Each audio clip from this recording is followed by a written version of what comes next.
وبركاته. الحمد لله نحمده ونستعينه ونستغفره ونعوذ بالله من شرور أنفسنا ومن سيئات أعمالنا من يهده الله فلا مضل له ومن يضلل فلا هادي له أشهد أن لا إله إلا الله وحده لا شريك له وأشهد أن محمدا عبده ورسوله اللهم صل وسلم على محمد وعلى آله وصحبه أجمعين يا أيها الذين آمنوا اتقوا الله حق تقاته ولا تموتن إلا وأنتم مسلمون يا أيها الناس اتقوا ربكم الذي خلقكم من نفس واحدة وخلق منها زوجها وبث منهما رجالا كثيرا ونساء واتقوا الله الذي تساءلون به والأرحام إن الله كان عليكم رقيبا يا أيها الذين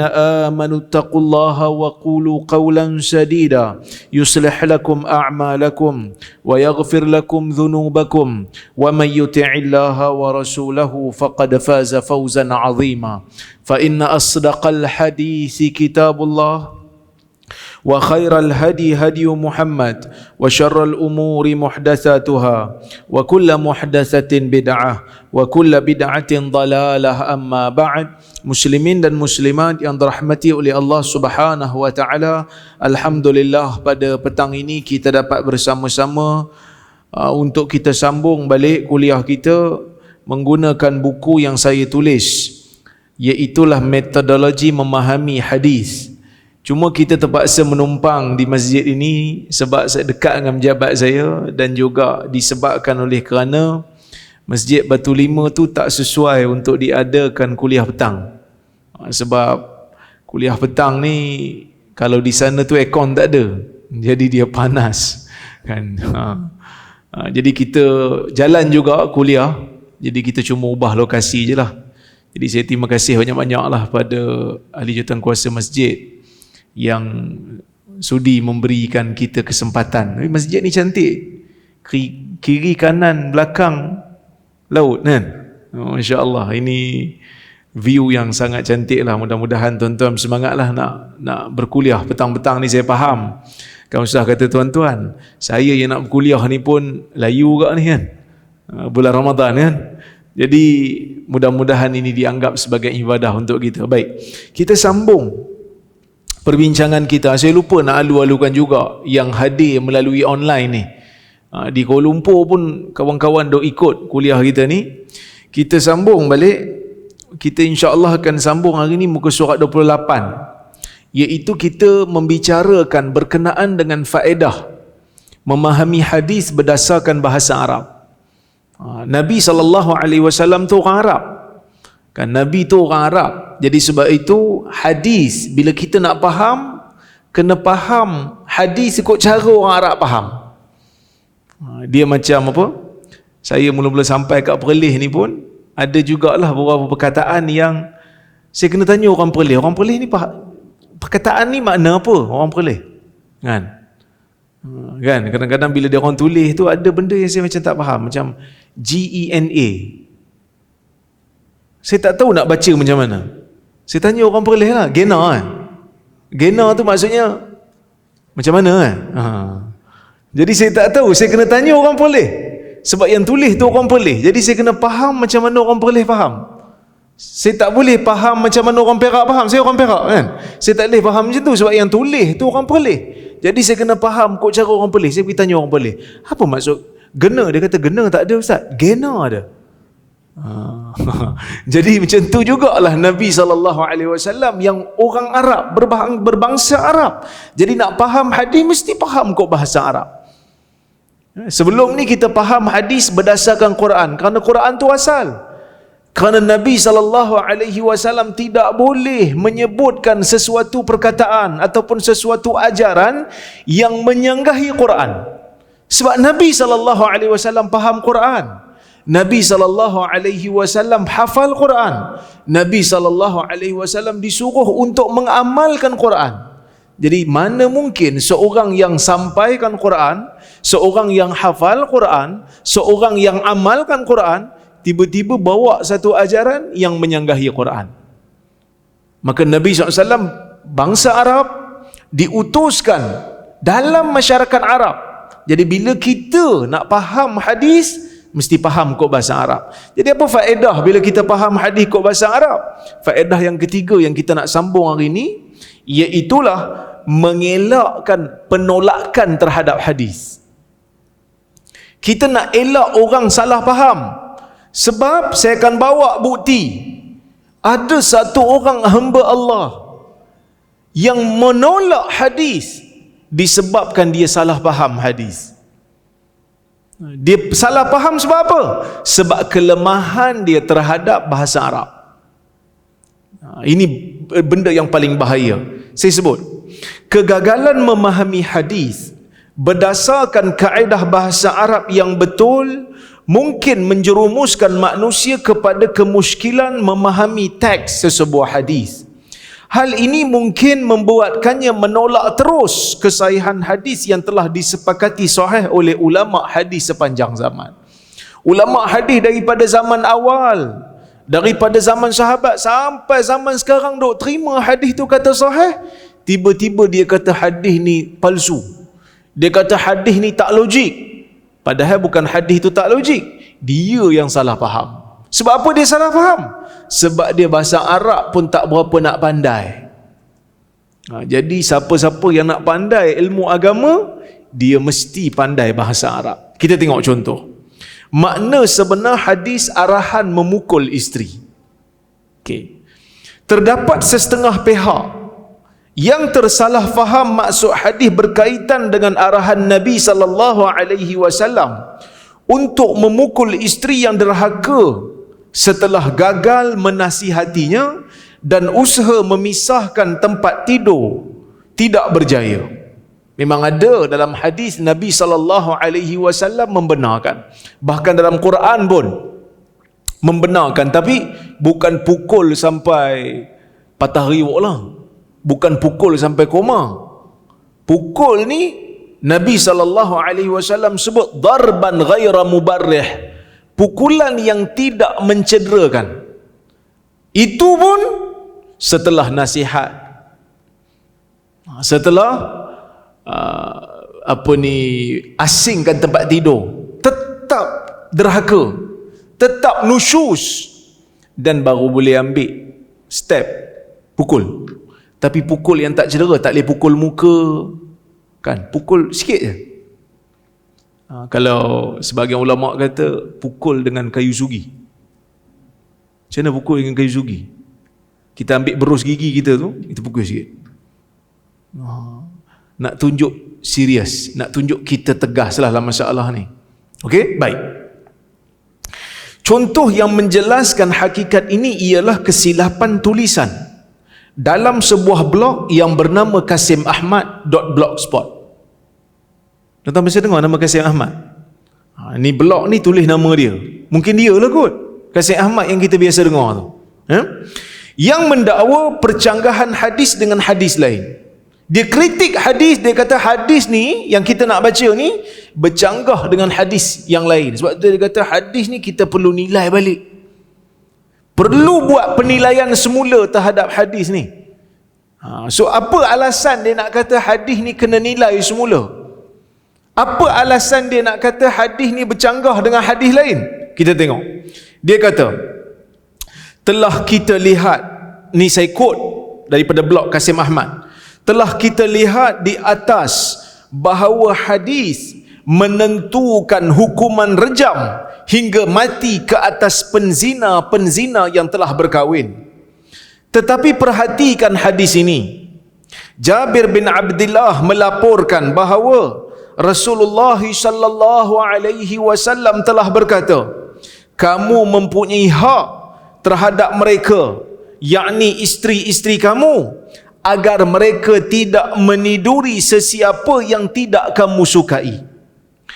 Jika mereka melakukan ini, yakni jika mereka meniduri orang yang kamu tak suka, pukuli mereka tanpa menyebabkan cedera.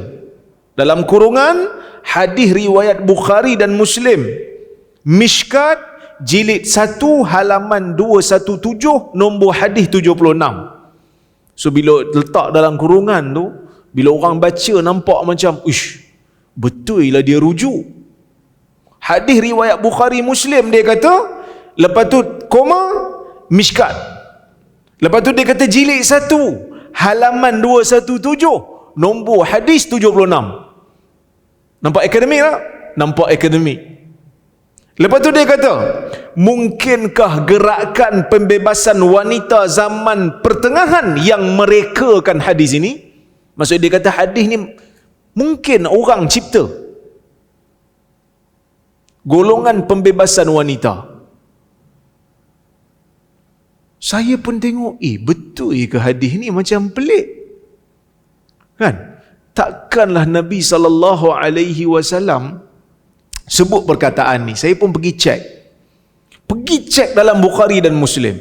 Maka saya sebut, kenyataan yang dibuat oleh penulis ini jelas terhasil akibat kekeliruan dan kelemahan memahami bahasa Arab, yang hanya berpada membaca teks hadis edisi terjemahan. Mungkin dia baca tu, dia tak baca teks asal, dia baca version terjemahan, translation. Bukan dia baca rujukan asal. Ini sangat bahaya. Bila kita nak baca rujukan asli yang kita baca tak memadai dengan baca terjemahan. Terjemahan bolehlah untuk orang awam, tapi bila you nak tolak sesebuah hadis, tak boleh berpada hanya sekadar baca terjemahan, kerana takut orang yang terjemah tu silap terjemah. Okey. Pemahaman yang sebenarnya adalah seperti berikut. Tengok. Hadis yang dia maksudkan tu, yang dia quote tu, sebenarnya bukan macam tu lafaz dia. Saya bawa lafaz yang asal. Saya kata, walakum, ni hadis Nabi, walakum alaihinna alla yuti'na furushakum ahadan takrahuna fa in fa'alna dhalik fadribuhunna darban ghaira mubarrih.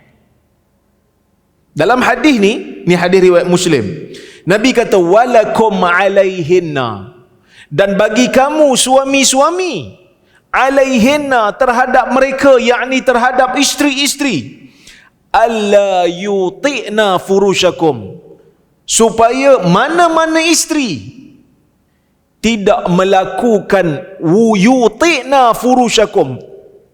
Perkataan ni lah yang dia kata hak suami terhadap isteri, isteri tak boleh tiduri mana-mana lelaki yang suami tak suka. Sebab dia nampak perkataan yuti'na furushakum. Yuti'na furushakum. Dia nampak perkataan waw, ta, hamzah. Dalam bahasa Jawi lama, kalau tuan-tuan biasa mengaji kitab munakahat, dia ada satu istilah yang dipanggil sebagai watik syubhah. Apa itu watik syubhah? Watik syubhah ni persetubuhan disebabkan syubhah. Watik tu maksudnya persetubuhan. Wata'a, persetubuhan. Okey. Jadi bila dia tengok ada perkataan yuti'na furushakum, dia kata, oh ini mungkin maksudnya meniduri. Orang yang terjemah hadis ni. Jadi Kasim Ahmad yang tulis benda ni, berkemungkinan dia ambil versi terjemahan tu, penterjemah salah faham, dia tolak hadis disebabkan dia tengok versi yang terjemahan yang salah. Mungkin dia baca salah, mungkin dia tengok terjemahan salah. Mungkin ada dua kemungkinan. Dia pun, penulis ni pun kalau betul Kasim Ahmad yang kita kenal tu, dia pun dah meninggal dunia dah. Ada dua je kemungkinan. Mungkin dia sendiri salah faham, dia tengok kamus wata'a, oh bersetubuh. Mungkin juga dia cek versi terjemahan, penterjemah salah terjemah. Okey, saya urai, saya kata beliau menterjemahkan maksud hadis, kamu mempunyai hak terhadap mereka, yakni isteri kamu, agar mereka tidak meniduri. Sebab dia faham perkataan wata'a, bersetubuh. Okey. Sedangkan dia kata hadis lain mengatakan hukuman zina bujang ialah sebat. Manakala hukuman zina bagi orang yang telah berkahwin ialah rejam dengan batu sampai mati. Ni yang dia kata bercanggah ni. Sebab dia kata hadis lain, kita tengok dalam hadis Nabi SAW, seorang perempuan dah berkahwin, lepas tu dia berzina, dia mengandung. Nabi SAW kata tunggu sampai dia bersalin. Tunggu sampai bersalin, tunggu sampai dia menyusukan anak tu dah boleh makan makanan lain selain daripada susu ibu, dan baru Nabi rejam sampai mati sebab dia dah kahwin. Serupa juga macam kes Ma'is, Nabi rejam sebab dia dah kahwin. Tiba-tiba dalam hadis ni kata Kasim Ahmad, pukul dengan pukulan yang tak cedera. Berzina dah kahwin dah, isteri kita, na'udzubillah, isteri satu orang berzina, Nabi kata hukuman dia pukul tanpa cedera, bukan rejam sampai mati. Ni yang dia faham, sebab dia terjemah perkataan wata'a tu bersetubuh. Okey. Jelas dalam penulisan ini beliau keliru dengan makna hadis ini, sehingga merasakan wujud kontradiksi, wujud percanggahan di antara dua hadis. Jawapan bagi kekeliruan ini boleh dijawab dengan fakta berikut. Lafaz hadis yang beliau bawakan terjemahannya itu tiada dalam Sahih Bukhari. Saya duk cari dalam Sahih Bukhari, saya tak jumpa lah. Yang ada dalam Sahih Muslim. Tadi dia kata Bukhari dan Muslim, saya tak jumpa dalam Sahih Bukhari, saya jumpa dalam Sahih Muslim. Okey. Jelas sekali Kasim Ahmad tersalah faham maksud lafaz hadis berikut, iaitu la yuti'na furushakum ahadan takrahuna. Sehingga dia kata hak kita jangan isteri kita tidur dengan mana-mana orang, jangan berzina lah. Kalau buat, pukul dengan pukulan yang tak cedera. Okay. Jika beginilah cara kefahamannya, sudah pasti maksud sebaliknya, maksud sebalik. Bila kita kata ke anak kita, jangan makan banyak, maksudnya, maksud sebalik apa? Makan sikit boleh. Itu maksud sebalik. Boleh faham? Jangan kutuk dia, maksud kalau puji boleh ya. Itu maksud sebalik, yang dipanggil dalam bahasa Arab tu mafhumul mukhalafah. Dalam bahasa Arab ni, ataupun dalam siapa belajar usul fiqh dia tahulah, ada mafhumul muwafaqah, ada mafhumul mukhalafah. Mafhum mukhalafah pemahaman yang sebaliknya. Maksudnya kalau kata jangan makan banyak, makan sikit boleh. Jangan pukul sehingga cedera, pukul tak cedera boleh. Dia ada satu lagi mafhumul muwafaqah, pemahaman yang selari. Bila Allah Ta'ala kata wala taqul lahuma uff, kamu jangan sebut kat mak ayah perkataan uff. Sebut pun tak boleh, kalau pukul lagi dah tak boleh. Itu mafhumul muwafaqah. Jangan pukul sehingga, jangan pukul walaupun tak cedera, maksud kalau pukul sampai cedera pun tak boleh. Itu mafhumul muwafaqah. Okey. Bila dia faham dengan cara ni, maksud yang sebaliknya, bila Nabi kata jangan isteri tiduri orang, mana-mana orang yang suami tak suka, mafhum sebaliknya apa? Kalau orang tu suami suka, boleh tak? Kalau itu cara dia faham, maksud sebaliknya boleh lah. Boleh lah. Ini makna yang batil. Ini makna yang batil. Sebab zina ni sama ada dengan orang yang suami suka pun tak boleh, dengan orang yang suami tak suka pun tak boleh. Maka pemahaman ini batil. Baik. Sedangkan maksud sebenar bagi hadis ni ialah isteri tidak boleh membenarkan mana-mana orang yang suami tak suka masuk dalam rumah. Itu makna sebenar dia. Tengok punya jauh lagi. Hanya semata-mata kerana dia tak faham bahasa Arab. Saya buktikan. Tuan-tuan, ni dengan mengaji syariah ni, dia tahulah yang mengaji bahasa Arab ni. Bila kita jumpa mana-mana perkataan asal dalam bahasa Arab, bila kita belajar bahasa Arab, kita jumpa satu perkataan, kita nak tahu makna asal perkataan tu pada bahasa, kita nak rujuk kitab mana? Yang tak apa nak boleh bahasa Arab ni, dia pun nganga kat lah kan. Tapi orang yang biasa belajar bahasa Arab ni nak pesan ni, kalau kita belajar bahasa Arab, ya, Kita nak tahu perkataan tu dalam bahasa Arab ada berapa makna, buka kitab Mu'jam Maqayisil Lughah karya Ibn Faris. Dia akan bawa satu perkataan, dia akan hurai makna bagi perkataan tu di sisi bahasa Arab yang orang Arab guna. Nama kitab tu Mu'jam Maqayisil Lughah karya Ibn Faris. Okey, saya pun rujuk. Baik. Saya kata, perkataan wata'a yang digunakan oleh Nabi SAW dalam hadis tu bukanlah sentiasa bermaksud persetubuhan. Walaupun tu salah satu daripada makna, tapi bukan itu saja maknanya. Sebaliknya ia juga bermaksud menyediakan tempat atau memudahkan tempat untuk seseorang memijak, melangkah masuk dan tinggal. Lihat kata Ibn Faris. Saya rujuk Ibn Faris.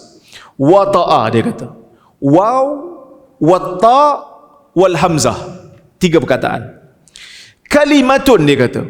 Ia adalah satu kalimah tadullu ala tamhidi syai'in wa tashili. Satu kalimah yang menunjukkan makna memulakan sesuatu, membentangkan sesuatu dan memudahkan sesuatu. Wa watta'tu lahul makan daripada perkataan wata'a. Wa watta'tu lahul makan wal wita' ma tawatta'ta bihi min firash wa wati'tuhu birijli ata'uhu. Maksudnya, wata'a, waw, ta dan hamzah adalah satu kalimah yang menunjukkan memulakan sesuatu dan memudahkannya. Contoh dia kata, saya sediakan untuknya satu tempat.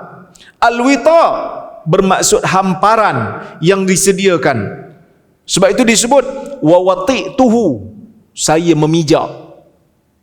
Bila Nabi SAW kata, jangan seorang perempuan yuti'na, janganlah isteri-isteri yuti'na furushakum, menghamparkan hamparan kamu pada seseorang yang kamu tak suka. Maksud, jangan bawa masuk orang dalam rumah. Isteri, suami tak suka dengan orang tu, jangan bawa masuk dalam rumah.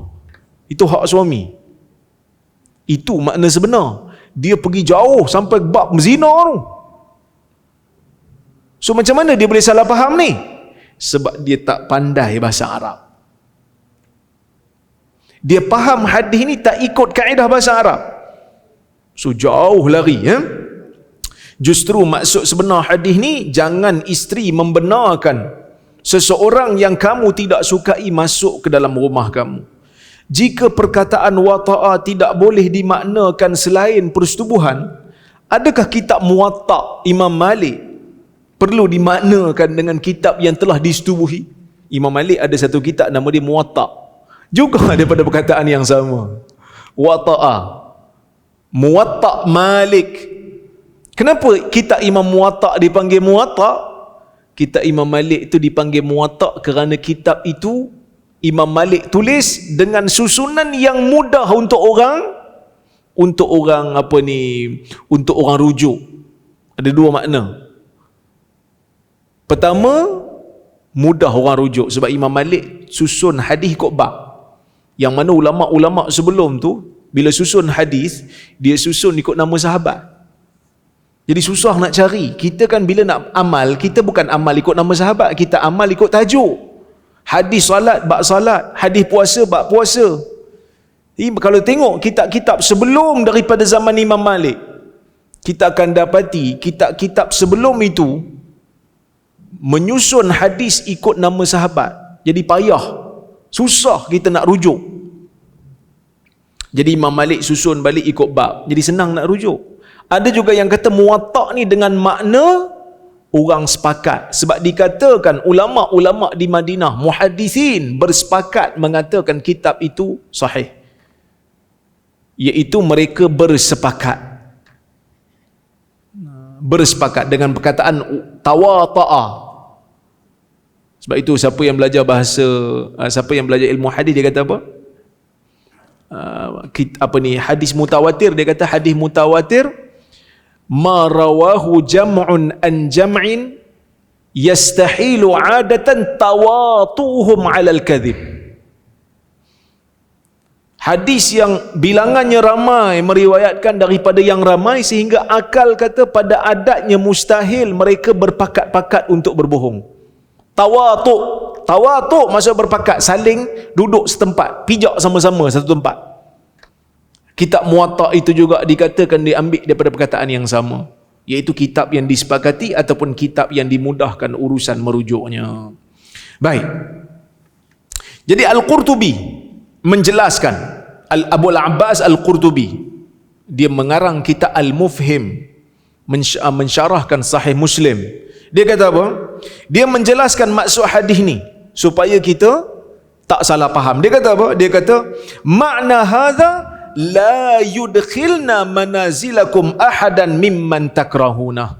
Makna perkataan Nabi ni, janganlah isteri memasukkan mana-mana orang ke dalam rumah perkahwinan yang dia duduk dengan suami dia, mana-mana orang yang suami tak suka. Wa yadkhulu fi dzalika ar-rijal wan nisa. Termasuk dalam larangan ni sama ada lelaki yang suami dia tak suka ataupun perempuan yang suami dia tak suka. Jangan bawa masuk. Tak boleh melainkan dengan izin suami. Ya? Al-aqriba wal ajanib, sama ada orang-orang yang ada hubungan keluarga, kerabat, ataupun orang-orang yang tak ada hubungan keluarga, tak boleh. Okey. Wa qad bayyana hadzal ma'na fi ma taqaddam, dan kami telah pun menjelaskan makna ini seperti mana yang telah berlalu. Maksud sebelum ni dia dah hurai dah hadis ni. Lepas tu dia kata, wala yufhamu min hadzal kalam, tidak difahami daripada kalam Nabi ni annahu nahya 'aniz zina. Nampak? Dia hurai dah. Dia kata tak boleh kita faham hadis ni ia merupakan larangan terhadap zina. Fa inna dzalika yahrumu ma'a man yakrahuhu zawj wa ma'a man la yakrahu. Kita tak boleh maknakan hadis ni dengan makna zina, dia kata. Sebab zina tetap haram sama ada dengan orang yang suami tak suka ataupun orang yang suami suka. Tak boleh juga, haram. Sebab zina tak kira dengan siapa pun. Jadi Al-Qurtubi dah bagi pesanan siap-siap. Tiba-tiba zaman moden ni ada orang yang tersalah faham. Sebab tu tuan-tuan dan puan-puan, kan, orang yang bila nak faham sesebuah hadis ni, dia kena buka at least 2-3 kitab baru dia boleh faham. Kan? Saya belajar hadis ni lama lah juga, daripada tahun 2008 belajar hadis. Sekarang dah 2022. Belajar betul-betul lah. Sebelum tu dah belajar hadis dah, daripada zaman sekolah menengah kita belajar dah. Dan zaman belajar degree pun dah belajar dah. Tapi betul-betul masuk dalam bidang 2008. Betul-betul tumpu. Tapi bila nak mengajar kuliah, bila saya nak mengajar kuliah, saya akan buka kitab-kitab syuruh. Saya tak buat pandai sendiri. Takut-takut. Kadang-kadang ada satu hadis tu saya duk pening. Apa maksud hadis ni? Sebab kita bukan orang Arab. Jadi kena buka kitab syuruh. Buka kitab syuruh, tengok. Buka kitab syuruh ni, takut-takut tersalah faham. Kan? Tanya syekh. Kadang-kadang terpaksa tanya syekh. Syekh, apa maksud hadis ni? Apa yang kita boleh faham daripada hadis ni? Sebab hadis menggunakan bahasa Arab dan kita bukan orang Arab. Jadi kita kena rujuk ulama-ulama yang faham dalam bahasa Arab untuk menjelaskan bagi kita. Baik, jadi ini satu contoh lah. Golongan yang menolak hadis bukan sebab salah hadis, sebab salah diri sendiri. Lepas tu dia mangsakan diri dia. Nabi masuk benda lain, dia dok faham benda lain. Lepas tu dia kata hadis tak boleh pakai. Hadis ni tak boleh pakai. Hadis ni bercanggah dengan hadis lain. Sedangkan dia yang tak faham. Okay, itu faedah nombor 3 lah. Okay? Baik. Kita masuk kepada disiplin nak faham hadis berdasarkan bahasa Arab. Yang pertama, kita meraihkan khilaf ahli bahasa. Kerana kadang-kadang ahli bahasa ni pun ada berbeza pendapat menentukan sesuatu makna. Perkataan yang digunakan oleh Nabi SAW. Okey, contohnya perkataan al-ba'ah dalam hadis. Nabi SAW bersabda dalam hadis riwayat Ibnu Mas'ud. Nabi kata, "Man istata'al ba'ah falyatazawwaj fa innahu aghaddu lil basar wa ahsanu lil farj wa man lam yastati' fa alayhi bis-shaum fa innahu lahu waja." Hadis Bukhari. Ada sebahagian riwayat sebut, "Ya ma'asyaras syabab, man istata'a minkumul ba'ah falyatazawwaj." Wahai sekalian anak muda, sesiapa di antara kamu yang mampu untuk melakukan al-ba'ah, maka hendaklah dia menikah. Siapa yang tak mampu, maka hendaklah dia berpuasa, kerana di dalam puasa itu ada penawar. Okey. Apa maksud ba'ah? Perkataan al-ba'ah dalam hadis ini telah menjadi polemik dalam kalangan ulama Islam. Kerana perkataan al-ba'ah tidak begitu jelas untuk mentafsirkan hadis di atas. Ini maksudnya kalau dalam bahasa kita panggil perkataan yang samar-samar maknanya. Perkataan yang samar, dia orang belah sini faham perkataan ni macam lain, orang ni perkataan ni pun faham macam lain. So dia ada 2-3 makna. 2-3 makna di sisi pengguna bahasa. Dalam Quran pun ada perkataan quru, salasata quru, 3 quru. Perempuan yang diceraikan kena bereddah 3 kali quru. Quru tu suci ke haid? Ada orang Arab guna perkataan quru untuk suci. Ada orang Arab guna perkataan quru untuk haid. Dua-dua dipakai. Jadi Imam Syafi'i dia tengok, dia kata salasata quru, 3 kali suci. Sebab dia kata quru ni lebih dekat dengan suci. Kerana Allah Ta'ala guna perkataan salasata, 3 yang ada ta marbutah. Salasata. Orang Arab ni dia, sebab tu siapa yang belajar bahasa Arab ni, dia kena banyak hafal kaedah. Penjodoh, kita kata apa, bilangan dalam bahasa Arab. Kalau benda tu lelaki, muzakkar, bilangan dia kena perempuan. Salah satu kutubin. Betul? Sebab kitab tu lelaki. Bukan kitab tu berjantina lelaki, tapi dia tak ada tamar butah. Tapi kalau perkataan tu ada tamar butah ataupun perkataan tu muannas, dia tak guna salah satu, dia guna salasu. Sebab tu kalau perempuan, anak perempuan 3 orang, kita panggil salasu banat. Salah satu rijal. 3 lelaki, 3 perempuan. Yang lelaki dekat salah satu tu bubuh ta. Sebab belakang tak ada ta. So depan bubuh ta. Kalau belakang dah ada ta, banat, perempuan, so tang 3 tu salasu. 3. Ini siapa belajar bahasa Arab dia tahu lah. Kecuali nombor 1 dengan nombor 2. Nombor 1 dengan nombor 2 ikut jantina sama dah. Keluar daripada kaedah. 3 sampai 9 kena guna kaedah ni. Lain. Macam-macam pengecualian dia kan. So Imam Syafi'i kata salah satu quru. 3 quru. 3 yang ada ta marbutah. So antara haid dengan tuhur, mana yang lelaki? Tuhur lah, sebab dia tak ada ta marbutah. Haid tu dia haidah. Sekali satu haid dipanggil haidah. Tuhrun dengan haidah. So sebab itu Imam Syafi'i kata 3 kali suci. Abu Hanifah kata tak, 3 kali haid. Sebab ta marbutah tu bukan merujuk kepada suci, dia merujuk kepada haid, dia quru dalam perkataan tu. So itu dalam Quran. Dalam hadis pun sama, ada juga perkataan yang orang Arab guna, satu perkataan orang Arab guna untuk 2-3 makna. Okey, kita tengok. Al-ba'ah dalam bahasa Arab mempunyai beberapa maksud. Yang pertama, Ibn Manzur dan Murtada Az-Zabidi, ini duduk orang bahasa Arab. Dia kata ba'ah bermaksud nikah dan perkahwinan. Manakala Khalil Al-Farahidi dan juga Ibn Faris mengatakan ba'ah bermaksud rumah dan tempat tinggal. Jadi kalau kita tengok dua-dua makna ni bercanggah lah. Kan? Dua-dua makna ni macam Jauh sikit lah. Yang pertama kata menikah.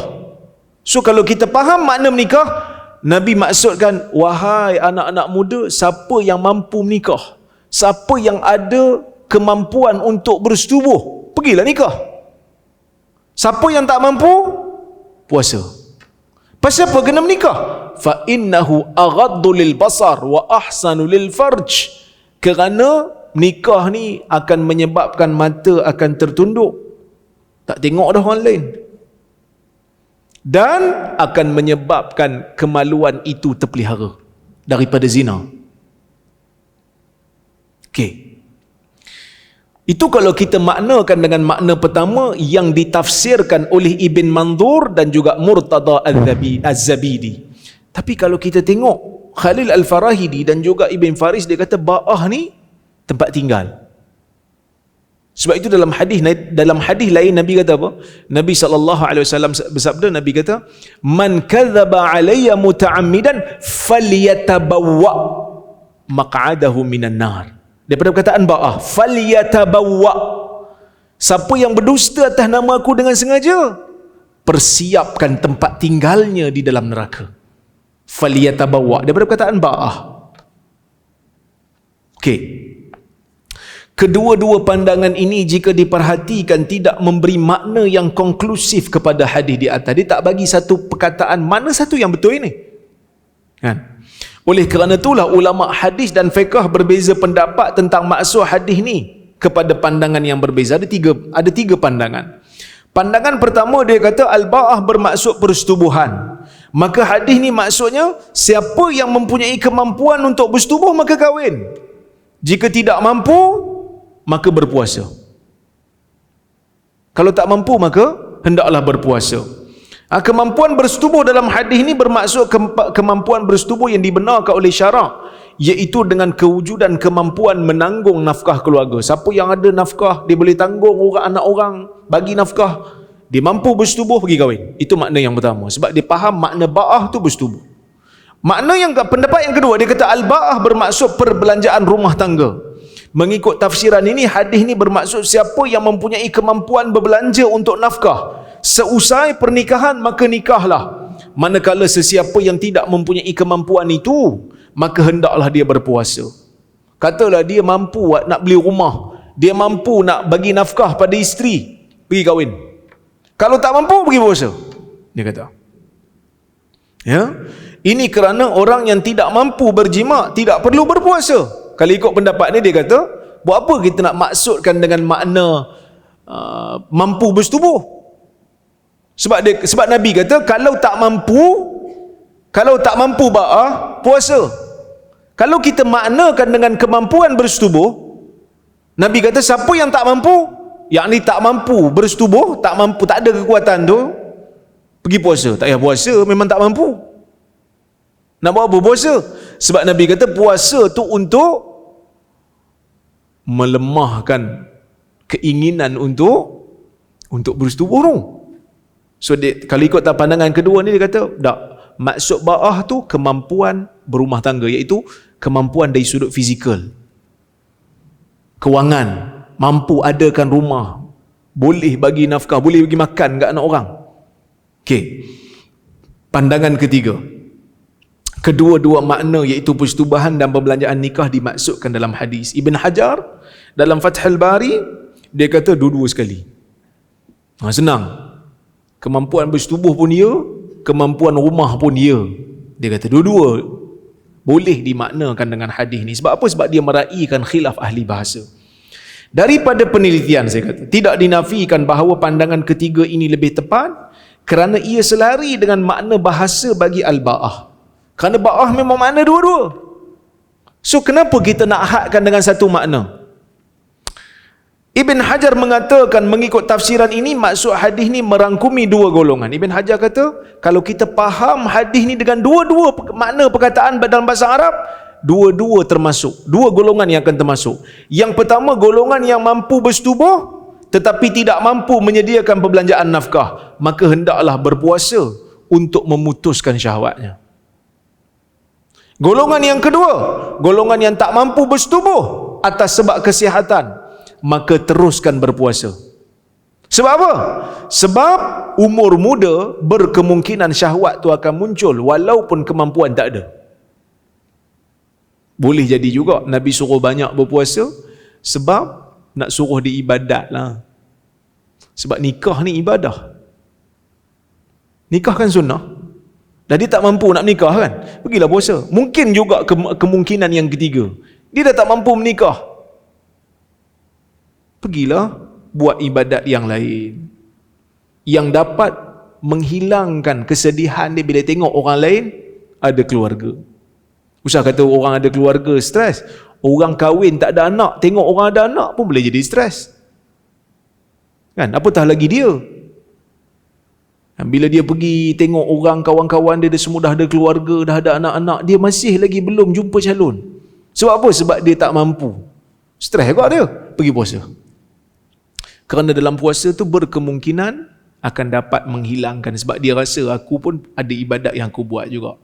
Sebab menikah ni pahala disebabkan kita mengamalkan sunnah Nabi SAW.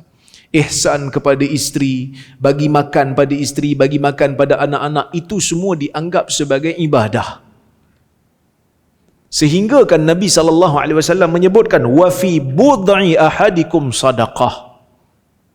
Kan dalam hadis Abu Dhar, saya selalu baca hadis tu. Abu Dhar dia cerita, dia kata ada orang datang jumpa Nabi SAW. Dia kata zahaba ahlud dusuri bil ujur. Ya Rasulullah, orang-orang yang kaya telah bawa lari harta banyak. Telah bawa lari pahala banyak. Yusalluna kama nusalli wa yasumuna kama nasum wa yatasaddaquna bifuduli amwalihim. Mereka salat seperti mana kami salat, mereka berpuasa seperti mana kami berpuasa. Ni orang miskin mengadu kat Nabi ni. Dia kata orang kaya dah bawa lari pahala banyak. Macam mana dia bawa lari? Yusalluna kama nusalli. Mereka bersalat seperti mana kami bersalat. Wa yasumuna kama nasum, dan mereka berpuasa seperti mana kami berpuasa. Cuma ada satu benda yang mereka buat kami tak boleh. Wa yatasaddaquna bifuduli amwalihim. Mereka bersedekah dengan lebihan harta yang mereka ada. Yang ni orang miskin tak boleh nak tiru. Maka Nabi SAW bersabda, Nabi kata awalam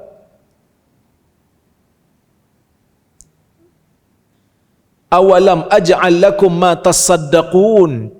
Tidakkah aku telah menjadikan sesuatu yang boleh kamu orang miskin bersedekah dengannya? Apa dia?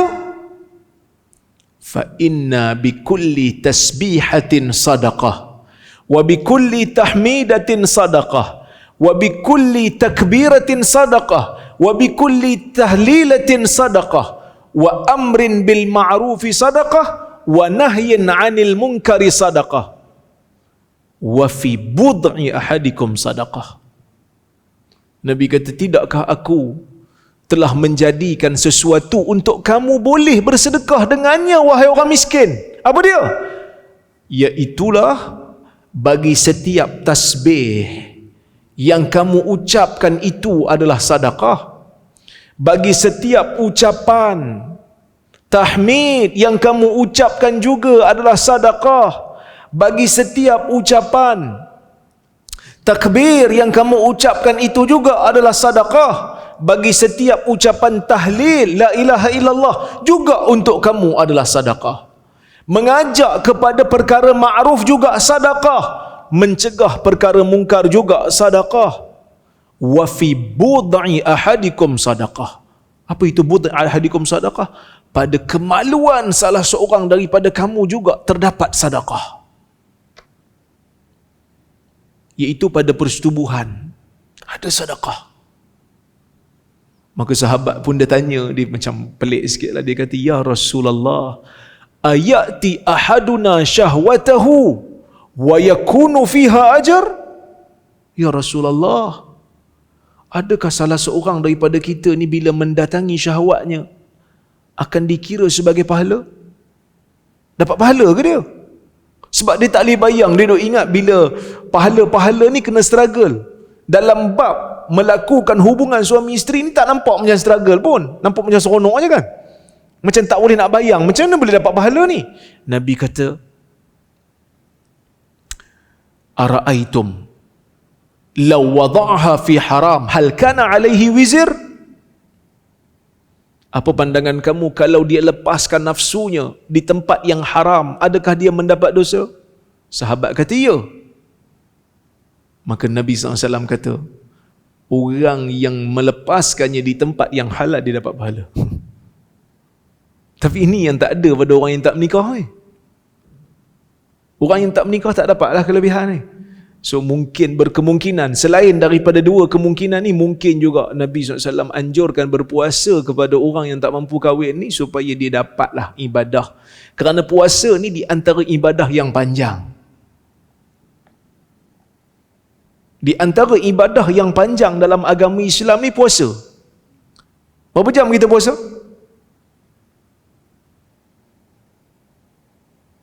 13 jam kan? Daripada pukul 6 lebih sampai 7:30. So 13 jam. 13 jam kita ibadat. Kalau solat tu dia 5 minit je. Zakat ataupun sedekah pun sekejap je. Tapi puasa ni 13 jam. Di antara ibadah yang panjang. Ada tak ibadat yang lagi panjang pada puasa? Ada? Apa? Tidak. Dahsyat kalau tidak boleh jadi ibadah. Ha? Ha? Ihram panjang. Ihram tu ibadat. So ihram kita kadang-kadang berhari-hari ya. Terutamanya bila kita melakukan haji. Ihram ibadat yang panjang. Ahsan. Sebab dengar kuliah kan? Baguslah dengar kuliah diingat. Ihram ibadat yang panjang. So puasa juga panjang, 13 jam. So kita 13 jam tu berada dalam ketaatan kepada Allah. Sebab tu bila kita puasa ni kita rasa memang diri kita betul-betul dekat dengan Tuhan. Nak buat apa takut batal puasa. Nak maki orang, nak tulis dalam Facebook benda yang bukan-bukan pun, ya aku puasa hari ni. Terasa dekat dengan Tuhan. Sebab kita sedang beribadah. Okey, tu di antara keistimewaan lah. Baik. Yang kedua, mendahulukan definisi syarak ke atas definisi bahasa. Walaupun bersetengah-setengah perkataan tu kita ataupun kita kata kesemua dalil tu kena faham ikut bahasa Arab, ikut kaedah bahasa Arab, tapi ada setengah perkataan tu yang kita kena faham dengan makna syarak. Tapi makna syarak ni bukan bercanggah dengan makna bahasa Arab, tapi makna syarak ni lebih spesifik daripada makna bahasa yang luas. Contoh, kita tengok apa yang disebutkan oleh Ibn Taymiyah. Saya sebut di situ, saya kata tidak dinafikan bahawa Quran diturunkan oleh Allah dalam bahasa Arab dan sunnah juga dituturkan oleh Nabi SAW dalam bahasa Arab. Oleh itu penguasaan bahasa Arab sangat penting untuk kita faham. Tapi sesetengah istilah kita kena rujuk juga Quran dan sunnah untuk memahami makna yang spesifik. Sesetengah ajalah, bukan semua. Kerana sesetengah terma ataupun istilah dia mempunyai maksud yang spesifik daripada makna bahasa. Tapi dia tak bercanggah. Macam solat. Apa solat dalam bahasa? Doa. Umum. Tapi solat dalam istilah syarak, perbuatan dan perkataan yang dimulakan dengan takbir dan diakhiri dengan salam. Dia kan spesifik. Okey. Ibn Taymiyah kata apa? Ibn Taymiyah kata wa mimma yanbaghi ay yu'lam anna al-alfaz al-mawjudah fil Qur'an wal hadith idza 'urifa tafsiruha wa ma urida biha min jihati an-nabi sallallahu alaihi wasallam lam yahtaj fi dhalika ila al-istidlal bi aqwali ahli al-ilm wala ghairihim. Dia kata dan di antara perkara yang kita kena tahu, apa dia? mana-mana lafaz yang wujud di dalam Quran dan Sunnah, apabila tafsirannya dan maknanya kita dapat daripada Nabi SAW, maka kita tak perlu lagi untuk menggunakan pendapat ahli-ahli bahasa dan orang lain, sebab Nabi dah jelaskan maksudnya. Okey, tengok Ibn Qudamah kata apa. Ibn Qudamah ni ulama Hanbali, Ibn Taymiyah pun Hanbali jugalah, ulama Hanbali. Ibn Qudamah dia kata, wa inda itlaq hadhihi al-alfaz fi lisan asy-syara' wa kalam al-fuqaha yajibu hamluhu 'ala al-haqiqati syar'iyyah dun al-lughawiyyah wa la yakunu mujmala li'anna ghaliba 'adati asy-syari' isti'malu hadhihi al-asami' 'ala 'urfi asy-syara' li sa'iril ahkam syar'iyyah. Dia kata ketika mana disebutkan perkataan-perkataan ini, yakni istilah-istilah syarak dalam lidah syarak, yakni dalam Quran dan Sunnah dan juga dalam kalam fuqaha, maka wajib kita maknakannya mengikut makna syarak. Dulu pernah jadi satu isu, bila ada seorang tokoh otoriti jugalah, dia pergi label orang lain yang bukan Islam ni sebagai harbi. Sebahagian daripada ahli-ahli agamawan ni tegurlah, mana boleh kata harbi. Hang nak lawan dengan dia, hang lawan lah. Tapi jangan kata harbi. Kita pun tak suka dengan dia, tapi nak kata harbi tak boleh. Sebab harbi ni dia ada istilah yang khusus. Apa maksud harbi? Harbi ni maksud darah halal, harta pun halal. Boleh bunuh dia, boleh ambil harta dia anytime. Jadi bila dia kata satu puak ni harbi, kita bantah lah. Bila kita bantah, orang kata kita Wahabi pula. Tak hormat otoriti. Kita kata bukan masalah tu. Masalah ni bahaya ni. Bila kata harbi aja maka boleh bunuh. Bila kata harbi aja maka boleh ambil harta. Lepas tu dia kata kat kita, saya tak maksud macam tu. Memanglah sebab tu kita bantah. Sebab perkataan tu maksudnya itu. Inilah kau, bila sebut sikit je nak bunuh, bila sebut sikit je nak rampai harta orang. Bukan aku yang cakap. Istilah tu memang macam tu. Dia kata saya maksudkan yang lain, istilah saya lain. Harbi bagi saya tak sampai tahap tu. Tak boleh. Sebab harbi telah menjadi satu istilah syar'i. Nak buat istilah lain, ambil perkataan lain. Keluarga Malaysia, ambil jadi istilah. Yang tu tak ada pakai istilah syarak. Satu Malaysia, ambil jadi istilah. Negara berkebajikan, ambil satu jadi istilah. Yang ni tak ada kaitan dengan syarak. Tapi nak guna harbi, nak guna salat. Tiba-tiba dia kata, saya tuan-tuan, saya bila jadi Perdana Menteri je, kita nak gagaskan satu agenda. Agenda apa? Agenda salat. Maksudnya nak ajak orang kempen solat ke? No. Solat ni maksudnya makna yang lain. Saya punya gagasan sendiri. Tak boleh lah. Solat tu dah ada makna dalam syarak. Boleh faham? Jadi sebab itu kata Ibn Qudamah, wajib kita maknakan dengan makna hakikat syar'i, bukan bahasa. Dan perkataan tu tak boleh jadi mujmal. Dia tak boleh jadi banyak makna. Sebab syarak telah mentafsirkan. Ya? Kerana adat syarak ni kebiasaannya menggunakan makna-makna ni mengikut makna kebiasaan syarak, bukan makna bahasa. Okey. Contoh perkataan as-subhah dalam hadis. Okey, kita tengok Terdapat perkataan as-subhah dalam hadis Nabi sallallahu alaihi wasallam. Antaranya termasuklah hadis yang diriwayatkan oleh Hafsah, anak kepada Umar, isteri Nabi sallallahu alaihi wasallam. Hafsah kata apa?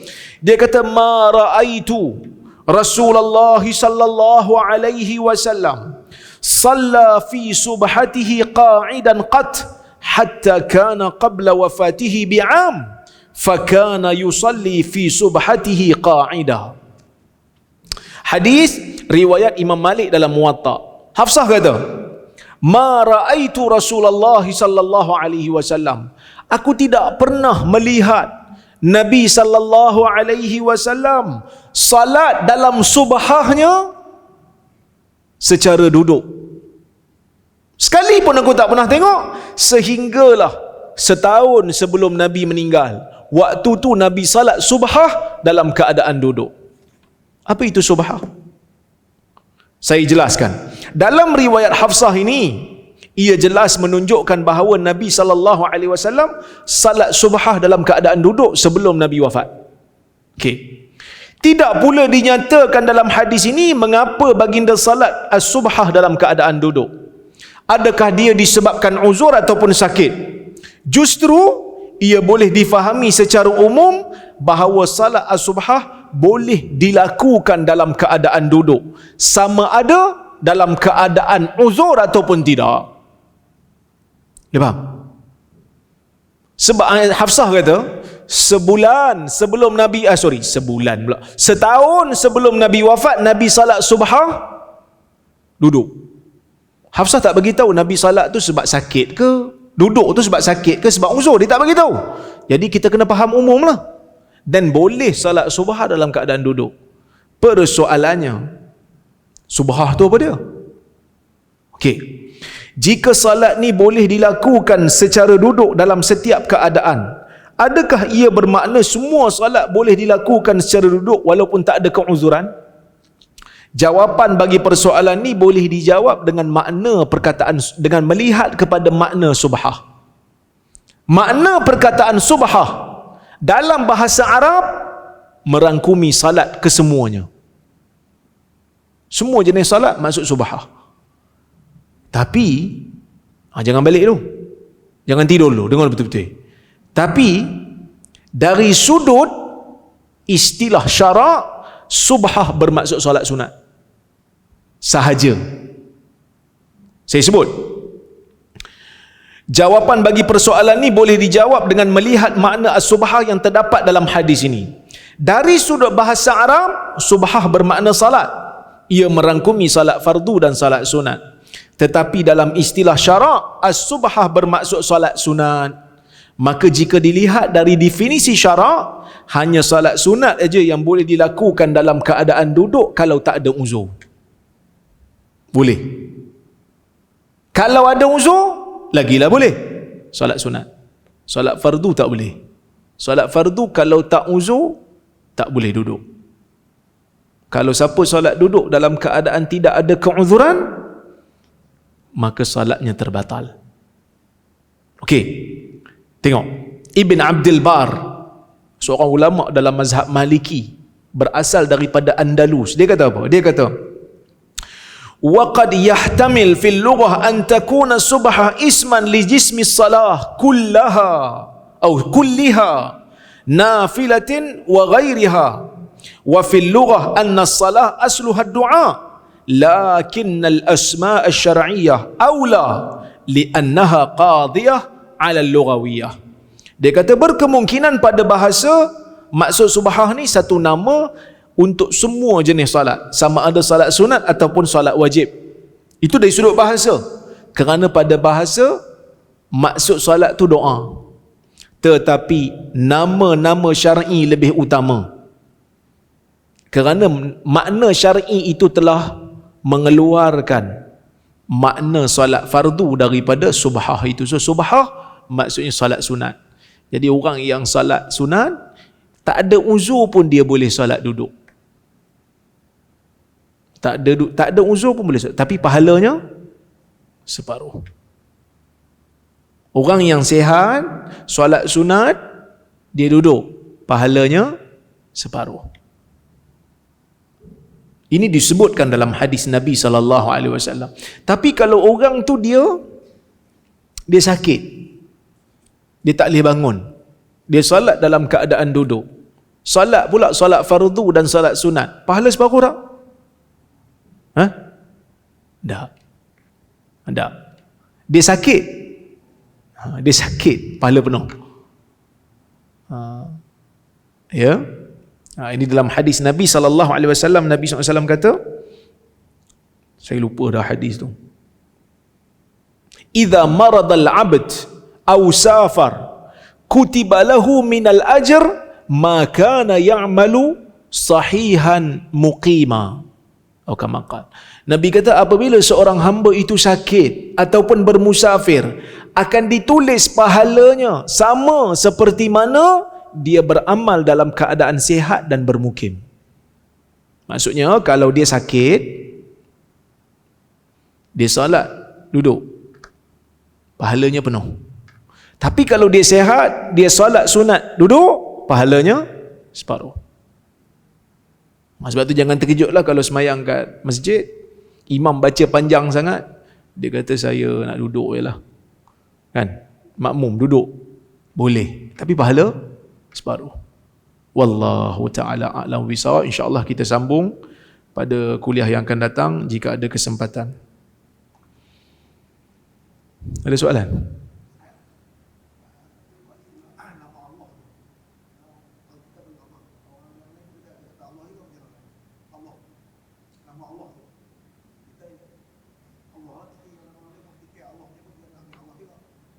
Penggunaan nama Allah. Okay. Penggunaan nama Allah ini memang jadi polemik lah. Dia polemik di Malaysia ni sebab dikatakan orang yang nak guna nama Allah daripada kalangan orang bukan Islam tu dia ada agenda lain. Selain daripada hanya sekadar nak guna. Tapi penggunaan itu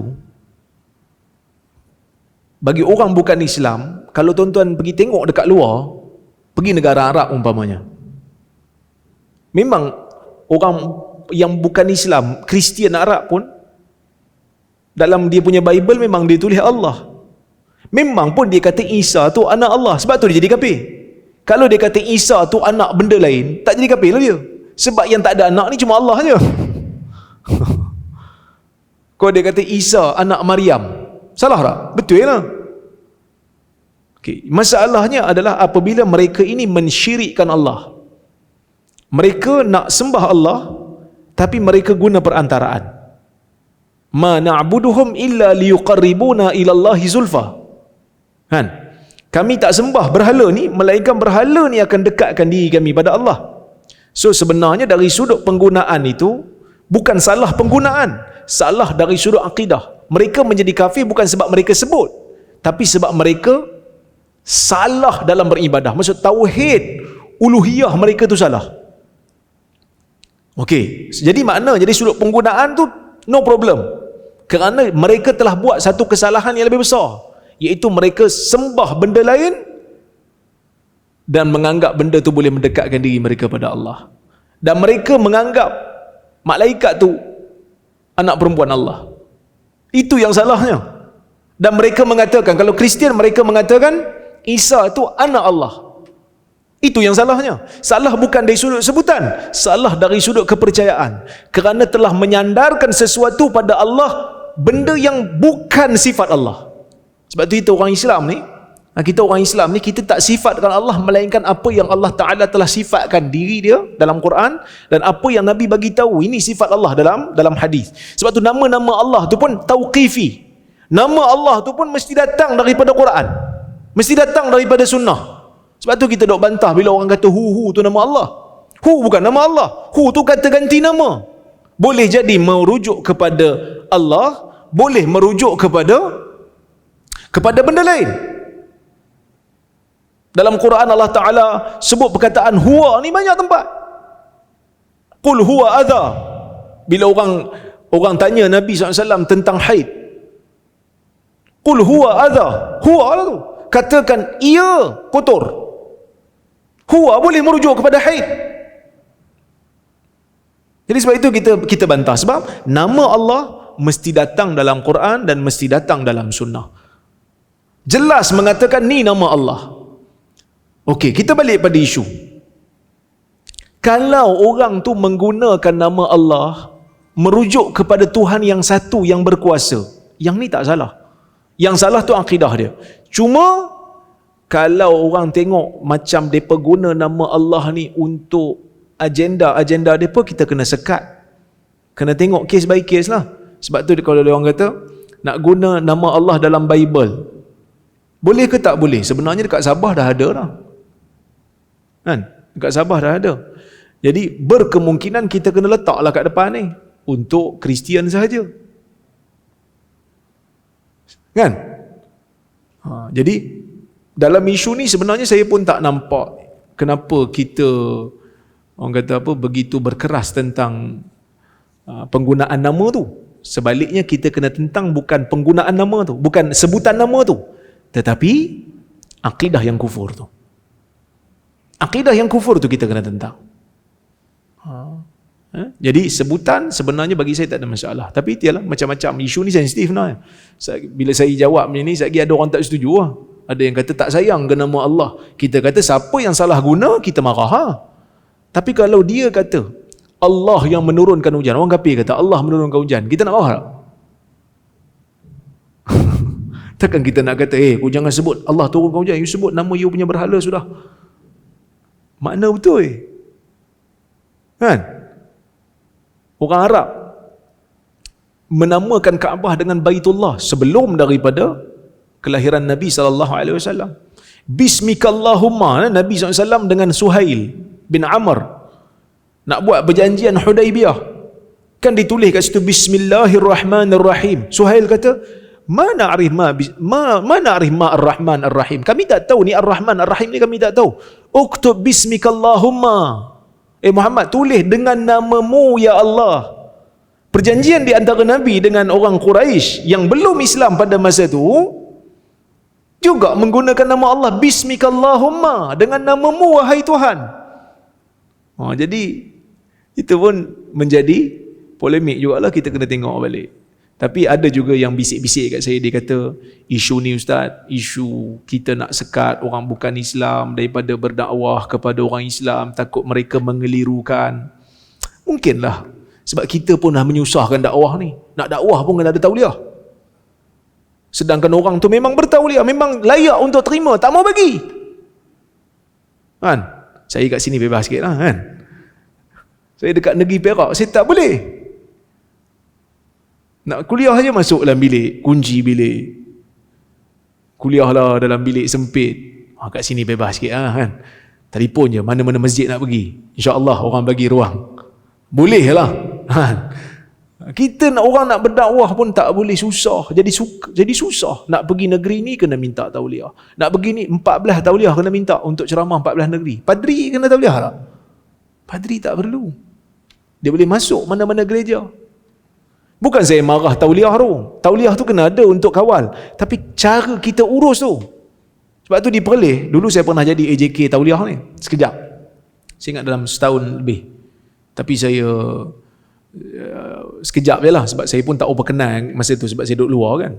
Jadi pengurusi tauliah, mufti kita, dia siap bagi tahu. Dia kata kita setiap kali mesyuarat ni, kalau ada calon-calon kita nak bagi tauliah tanpa dia minta, kita rasa dia ada kemampuan, dia ada ilmu, kita bagi.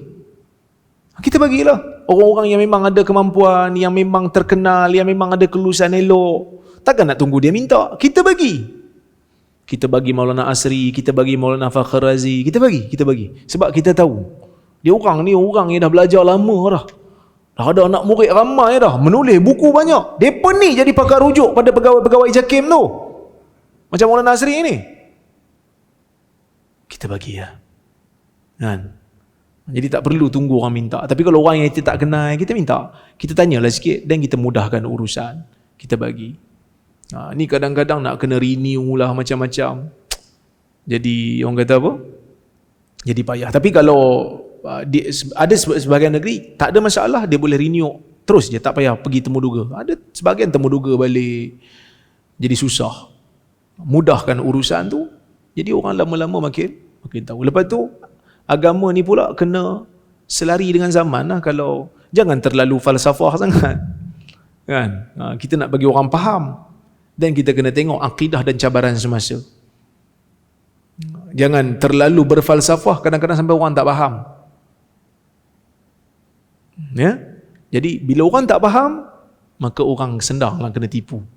Tapi kalau orang, sebenarnya kita pun mak ayah jangan harap guru je lah. Mak ayah pun kena ajar akidah kat anak-anak. Alhamdulillah orang Melayu punya didikan bab babi, orang Melayu memang jaga sungguh. Sampai sotong ring tu pun dikata babi. Nampak macam, dia kata, dubur babi. saya pergi dekat Borongden, saya duduk tengok, besar nampak sotong ni, dia ring tu kan, yang dia siap potong. Satu orang makcik dia kata, jangan beli, kata ni, dubur babi ni. Saya macam, rupanya tengok dekat Facebook, rupanya memang viral benda tu. Babi orang Melayu berjaga. Kita kena jadikan syirik pun orang Melayu allergic. Macam mana orang Melayu allergic pada babi. Jadikan rasuah orang Melayu allergic seperti mana orang Melayu allergic pada rasuah, seperti mana orang Melayu allergic pada babi. Kena bagi benda yang sama juga. Kita lah mama ayah ni kena jadi macam tu. Bagi anak-anak ni rasa bila bab syirik, bab kufur, bab tilik nasib, ini semua benda yang mengarut, tak ada kaitan dengan agama. Wallahualam. Okey, tuan-tuan, terima kasih banyak pada semua yang hadir. Saya ucapkan terima kasih banyak. Wih, ni banyak soalan ni.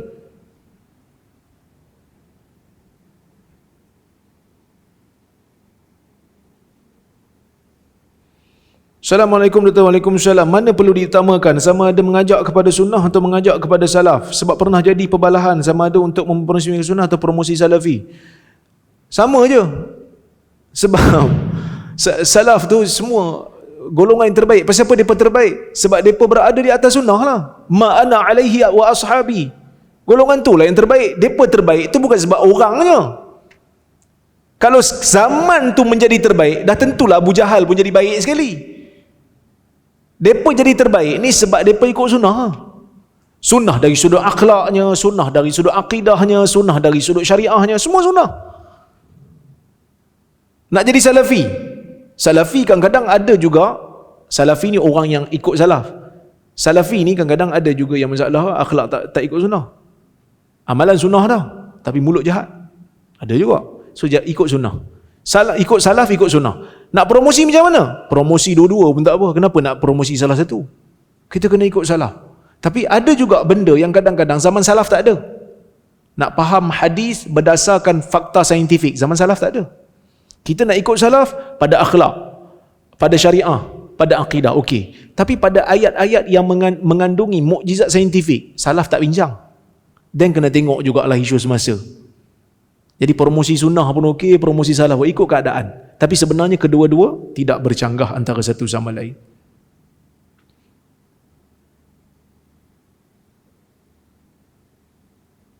Assalamualaikum. Waalaikumsalam. Dia kata, bila masa sunnah untuk buat solat witir? Sebelum tidur atau last sekali? Lepas tahajud sebelum fajar? Kalau yang sunnah adalah buat last sekali. Kenapa semua solat tarawih di Malaysia buat 3 witir selepas solat tarawih? Baik. Nabi SAW menyebutkan, ij'alu akhir salatikum bilaili witra. Jadikan salat malam yang terakhir kamu adalah witir. Idza khashita subuh fa'autir biwahidah. Kalau kamu takut subuh masuk, maka witirlah dengan 1 rakaat. Itu pesan Nabi SAW. Tapi boleh tak buat witir awal? Boleh. Boleh buat witir awal. Dah kenapa imam-imam kat Malaysia buat witir awal? Sebab dia tak nak, orang tak nak buat witir. Sekali bila dah balik rumah, dapat kopi O secawan dengan biskut lutut, lepas pada tu menyandar, tidur terus, tak buat witir. So buat witir siap-siap. Boleh tak buat witir awal, lepas tu solat pula tahajud? Boleh. Walaupun afdalnya witir di akhir. Dan bila kita dah witir di awal, kita nak buat solat malam pula lepas tu, perlu tak witir lagi sekali? Khilaf di kalangan para ulama, tetapi rajahnya tidak ada. Sebab Nabi SAW kata, la witrani fi lailah, tidak ada witir dalam satu malam. Wallahu a'lam. Baik.